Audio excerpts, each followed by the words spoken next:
अस्सलाम वालेकुम स्टूडेंट्स कैसे हैं जी स्टूडेंट्स। हम न्यूमेरिकल प्रॉब्लम को सॉल्व कर रहे हैं। इस लास्ट लेक्चर में हमने चैप्टर नंबर 11 की फर्स्ट 3 प्रॉब्लम्स को सॉल्व किया। आज हम जो है उसी चैप्टर का 4 वाला प्रॉब्लम स्टार्ट करते हैं इस लेक्चर में भी। तो ये हमारे पास problem number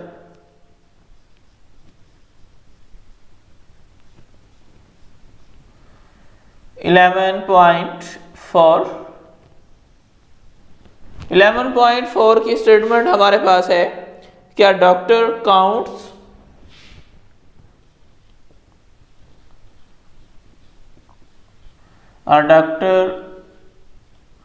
counts 72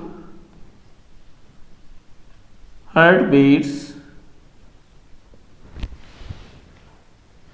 in 1 minute.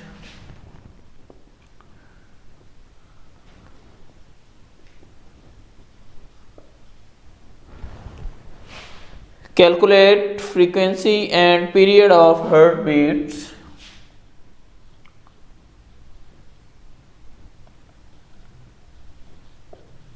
Calculate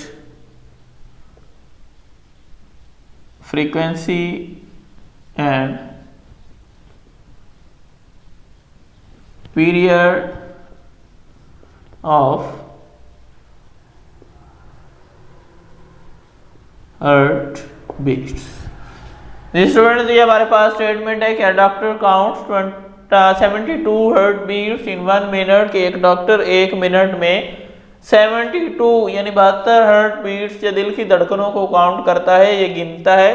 calculate frequency and period, तो हमने उन जो हार्ट बीट्स या दिल की धड़कन है उनका पीरियड के एक जो हार्ट बीट है उसको कंप्लीट होने के लिए कितना टाइम चाहिए होगा और 1 सेकंड में कितनी जो बीट्स हैं वो कंप्लीट हो रही होंगी, ये चीज़ हमने यहाँ से कैलकुलेट करनी है। तो इसके अकॉर्डिंग हम यहाँ से जो है गिवन डाटा को फाइंड आउट करते हैं कि इसमें गिवन हमारे पास क्या है। तो गिवन में देखिएगा number of heart in given data, ये हमारे पास जो है ये हार्ट बीट्स की तादाद दी गई है। तो इसको हम जो है यहाँ पे आ जाएगा नंबर ऑफ हार्ट बीट्स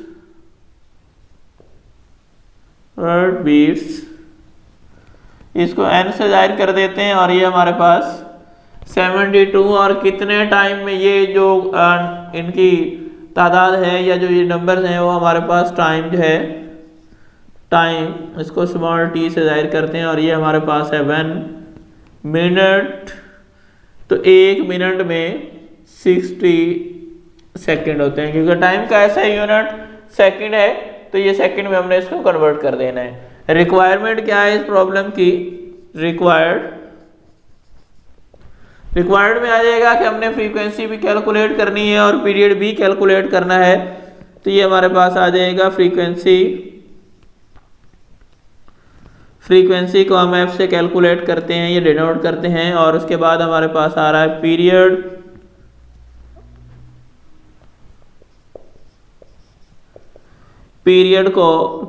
या टाइम पीरियड, इसको कैपिटल T से जाहिर करते हैं।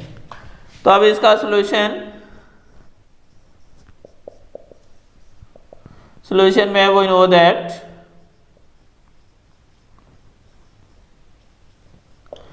जी। तो ये हमारे पास नंबर ऑफ हार्ट बीट यानी जितनी टोटल हार्ट बीट्स काउंट हुई हैं जितने टाइम के अंदर हुई हैं।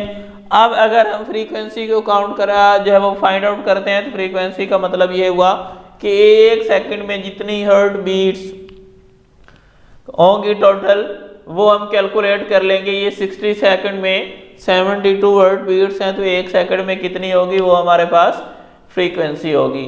और उसके बाद ये हमारे पास जो है ये आएगा कि ये हमने और टाइम पीरियड मीन ये टाइम पीरियड हम लास्ट चैप्टर में भी यानी फर्स्ट वाला जो हमारा चैप्टर 10 है उसमें भी हम डिस्कस कर चुके हैं कि जो टाइम पीरियड होता है वो ये होता है कि एक हार्ट बीट को कंप्लीट करने के लिए कितना टाइम रिक्वायर होता है, उसे हम टाइम पीरियड का भी नाम देते हैं। तो यहाँ से अगर हम फ्रीक्वेंसी को कैलकुलेट करना चाहें तो फ्रीक्वेंसी हमारे पास आ जाएगी, फ्रीक्वेंसी बनेगा total number of heart beats over time.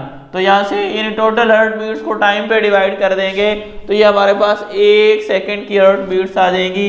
तो ये 1 सेकंड में जितनी हार्ट बीट्स कंप्लीट हो रही होंगी उन हार्ट बीट्स को हम नाम देंगे फ्रीक्वेंसी का। तो ये n हमारे पास 72 और t हमारे पास आ रहा है 60। अब अगर हम 72 को 60 पे डिवाइड करते हैं तो रिजल्ट हमें मिलेगा, ये हमारे पास आ रहा है 72 डिवाइडेड बाय 60, तो ये आ रहा है हमारे पास 1.2 ये फ्रीक्वेंसी की वैल्यू आ गई।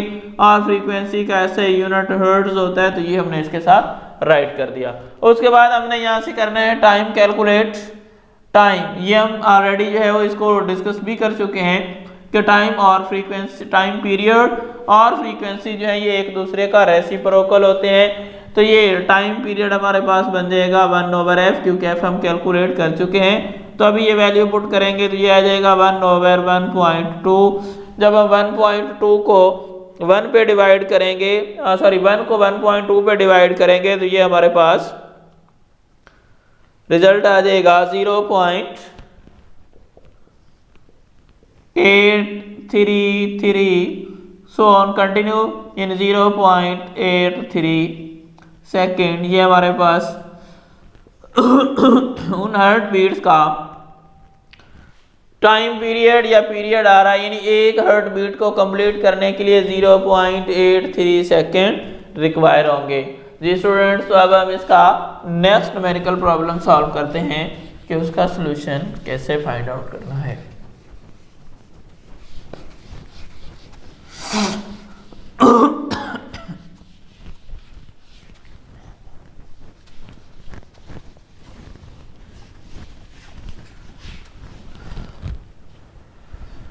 अब हमारे पास है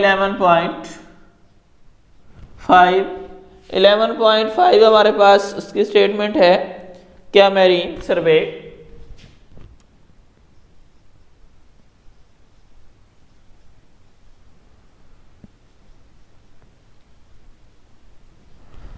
marine survey ship sends a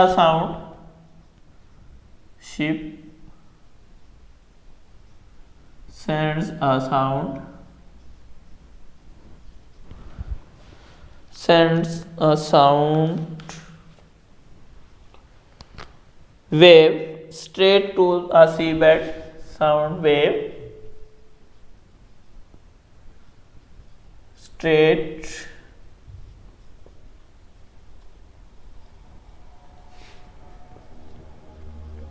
to seabed.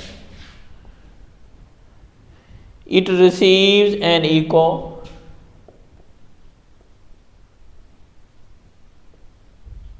It receives an echo 1.5 seconds later.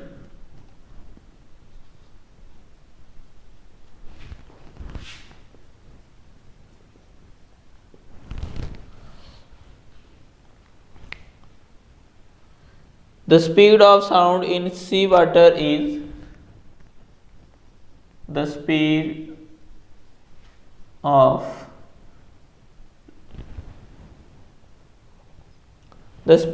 sound in seawater is 1500 meter per second.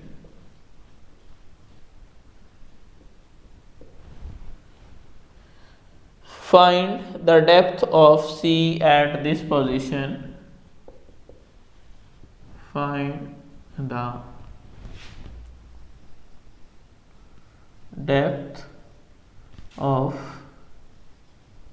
sea water at this position. A marine survey ship sends a sound wave straight to the seabed. कहता है कि एक जो बैरी जहाज सर्वे पे भेजा गया है उसके ज़रिए साउंड वेव बिल्कुल स्ट्रेट यानी सीधी भेजी गई है खला के अंदर। कहता है it receives an echo 1.5 second later, कि 1.5 सेकेंड के बाद उसकी इको यानी गूंज वापस सुनाई देती है, यानी एक पॉइंट पे साउंड वेव गई, जाने के बाद वहाँ पे टकरा के वापस भी आ गई। जाने में और आने में दोनों साइडों पे जो टाइम यानी इको वापस आ रही है, साउंड गई है, जाने के बाद जो है इको हमें मिल रही है, तो इसका मतलब जाने का टाइम भी इसमें इंक्लूड है और आने का टाइम भी इंक्लूड है, तो टोटल टाइम लग रहा है 1.5 सेकेंड। साउंड की स्पीड जो सी वाटर में है वो है 1500 मीटर पर सेकेंड। यहाँ पे हमने उसकी डेप्थ कैलकुलेट करनी है कि वहाँ पे सी कितना गहरा होगा। तो अभी हमारे पास जो ये प्रॉब्लम है इसका डाटा यानी इसके अंदर जो चीज़ मौजूद है उसको पहले हम हाईलाइट करते हैं। तो ये इसमें आ जाएगा गिवन डाटा। इसमें हमारे पास नंबर 1 तो टोटल टाइम दिया गया है, total time is equal to T, और ये हमारे पास दिया हुआ है 1.5 सेकेंड। ये टाइम आने का भी है, जाने का भी, यानी इस पॉइंट से यहाँ तक जाना है और यहाँ वापस भी उसी पॉइंट पे आ जाना है, तो ये टाइम जो इसमें काउंट हो रहा है वो 1.5 सेकेंड है। लेकिन जब हमने यहाँ से यहाँ तक का डिस्टेंस कैलकुलेट करना होगा तो फिर हमें सिर्फ एक साइड का टाइम यानी जाने का या फिर वापस आने का जो है वो रिक्वायर होगा। तो यहाँ से हम टाइम जो है वो सिंगल यानी एक साइड का टाइम जो है वो लेंगे, तो वो हमारे पास बन जाएगा, उसका हाफ आ जाएगा, यानी अब आएगा यहाँ पे टाइम फॉर वन साइड, कि एक साइड का टाइम क्या बनेगा, उसको हम t1 का नाम दे देते हैं, इसका हाफ ले लेंगे और ये आ जाएगा 1.5/2। जब हम इसको डिवाइड करेंगे तो ये बनेगा 0.75 सेकेंड। उसके बाद हमें स्पीड ऑफ साउंड यानी v दे दिया गया और वो हमारे पास है 1500 मीटर पर सेकेंड। रिक्वायर्ड में आ रहा है कि हमने डिस्टेंस जितना उसने ट्रेवल किया या डेप्थ कैलकुलेट करनी है, तो ये हमारे पास क्या आ जाएगा, डेप्थ ऑफ वाटर, इसको हम d से जाहिर कर देते हैं और ये हमने यहाँ से कैलकुलेट करना है। सॉल्यूशन में आ जाएगा हमारे पास, वी नो दैट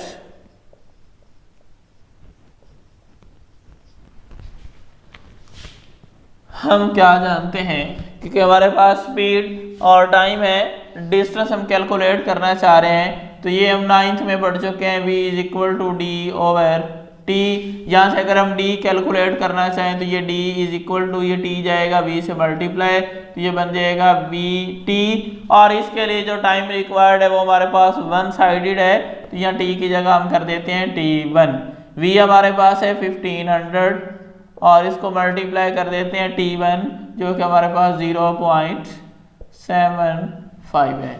तो अभी हम इसको 0.75 को 1500 से मल्टीप्लाई करते हैं, तो ये हमारे पास आ जाएगा 1500 मल्टीप्लाई बाय 0.75, तो ये बन जाएगा हमारे पास 1125, यानी डी हमारे पास आ गया 1125 मीटर। ये हमारे पास depth of water at this level, कौन से लेवल पे, कि जहाँ पे साउंड 1500 मीटर पर सेकंड की स्पीड से गई और टकराने के बाद वापस उसकी रिफ्लेक्शन या उसकी जो इको या उसकी जो गूंज है वो हमें सुनाई दे रही है। तो वो हमारे पास जो डिस्टेंस है वो कितना है, 1125 मीटर।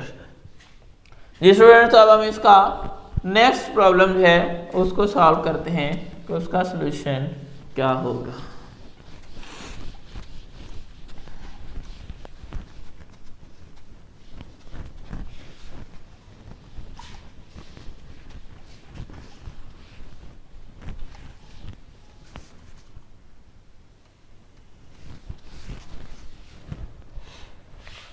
अब हमारे पास problem number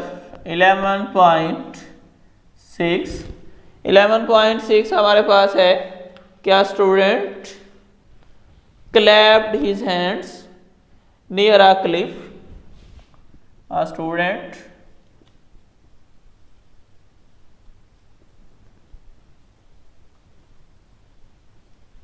clapped his hands near a cliff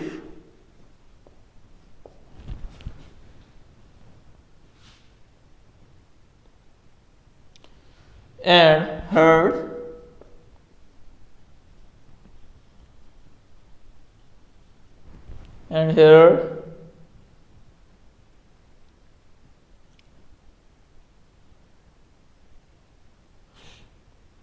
the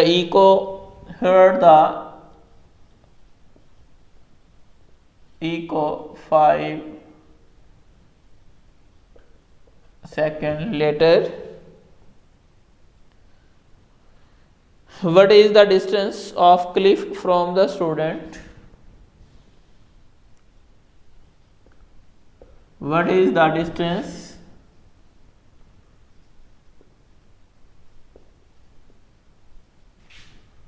from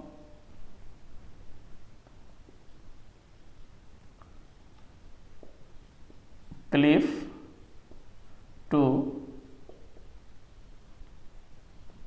student if the speed of sound is taken as speed of sound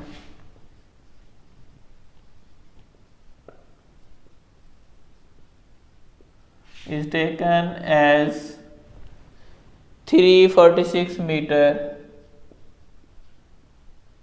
per second. Ji students, तो ये हमारे पास स्टेटमेंट है। क्या student clapped his hands near a cliff, कि एक student किसी पहाड़ी या किसी चट्टान के सामने खड़ा होके अपने दोनों हाथों से ताली बजाता है। And heard the echo 5 second later, और 5 सेकंड के बाद उसको गूंज सुनाई देती है।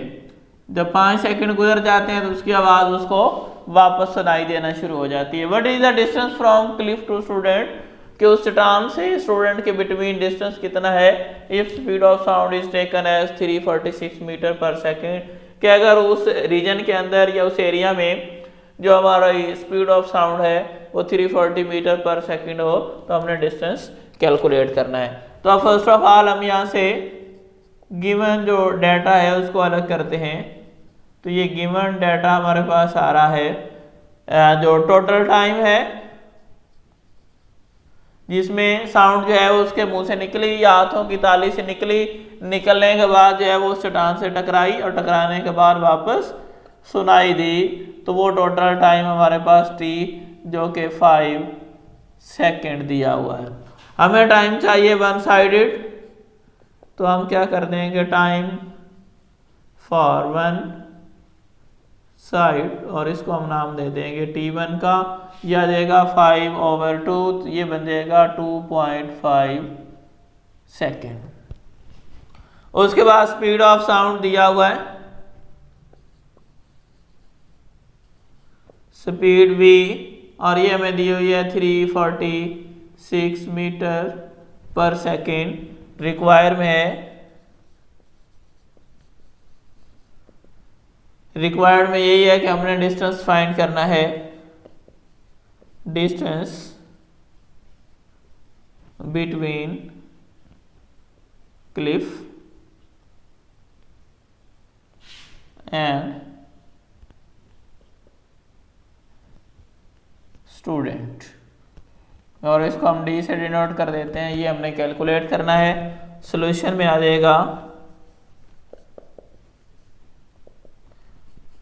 we know that इस लास्ट प्रॉब्लम यूनिट 11.5 में भी हम कर चुके हैं। v is equal to D over T, तो ये d हमारे पास आ जाएगा v t, तो ये वन साइडेड जो टाइम है इसको हम t1 से डिनोट कर रहे हैं, तो यहाँ भी हम t1 कर देते हैं। v हमारे पास है 346, इसको हमने मल्टीप्लाई कर देना है 2.5 से। जब 346 को 2.5 से मल्टीप्लाई करते हैं तो ये हमारे पास बनेगा